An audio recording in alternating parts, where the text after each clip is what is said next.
On le vient de l'évoquer, le libre-échange avec Françoise de Gois. Sud Radio vous explique justement, et bien sur ce libre-échange. On le critique, je le disais, à juste titre, évidemment, chez les agriculteurs. Mais est-ce qu'il ne rapporte pas non plus? Nous sommes avec Sébastien Abyss, qui est chercheur associé à l'IRIS, auteur de Géopolitique du blé notamment. Bonjour. Bonjour. Bon, les agriculteurs dénoncent ce libre-échange. Est-ce qu'ils ont raison?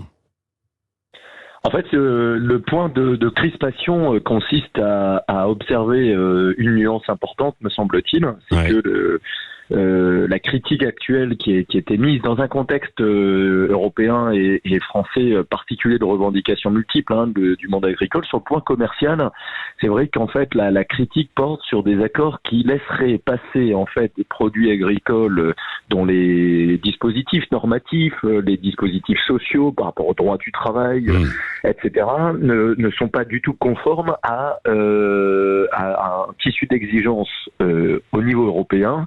Et donc des agriculteurs critiquent ce côté déloyal du commerce. En revanche, en effet, ce commerce agricole, à l'instar des échanges commerciaux en général, il y a des avantages parfois, il y a des désavantages parce qu'il y a de la concurrence, il y a aussi des compétiteurs dans le monde qui ont montré des capacités supplémentaires ces dernières années, mais on a un commerce qui est à la fois nécessaire parce que l'offre et la demande agricole dans le monde sont profondément hétérogènes et on a besoin de rapprocher les volumes, mais on a aussi, au niveau européen et français, des exportations qui sont bonnes pour nos économies, nos territoires et certaines filières d'excellence.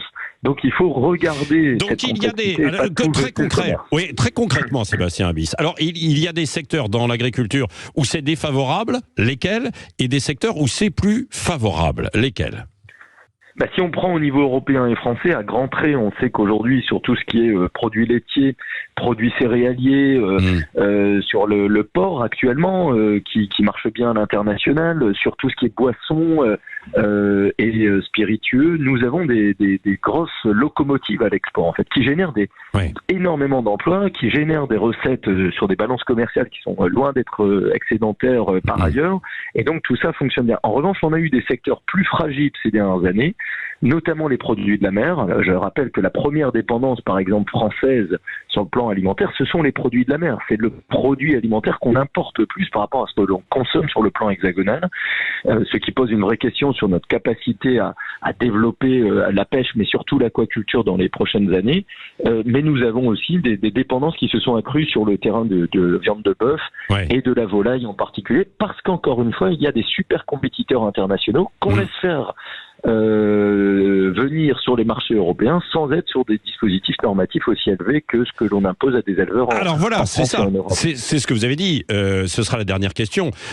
Libre-échange, oui, mais il faut que les règles soient les mêmes pour tout le monde, y compris donc sur les normes, quoi.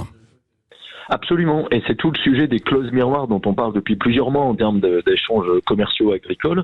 Et il faut que l'Europe, sur cette dimension agricole, soit en capacité à la fois de promouvoir ses intérêts offensifs, ses valeurs, mais en même temps, il faut qu'elle regarde ce théâtre international où la morale n'est pas dominante et où un certain nombre de pays aujourd'hui, en effet, ont aussi envie de conquérir le marché européen. Je rappelle quand même que le grand gagnant depuis un siècle de l'agriculture en France et en Europe, c'est quand même la construction de l'Union européenne, qui est un grand espace de libre-échange. Et là, le paradoxe, c'est qu'on a accentué des compétitions entre États membres européens parce qu'on a aussi laissé se développer des distorsions de concurrence dans l'espace communautaire. Oui, merci beaucoup Sébastien Abyss, donc chercheur associé à l'IRIS et auteur de Géopolitique du blé. Sur le blé, il y a beaucoup à dire aussi justement avec le blé ukrainien, bien sûr, on l'a évoqué à plusieurs reprises. Dans un instant, merci d'avoir été avec nous ce matin pour ces explications.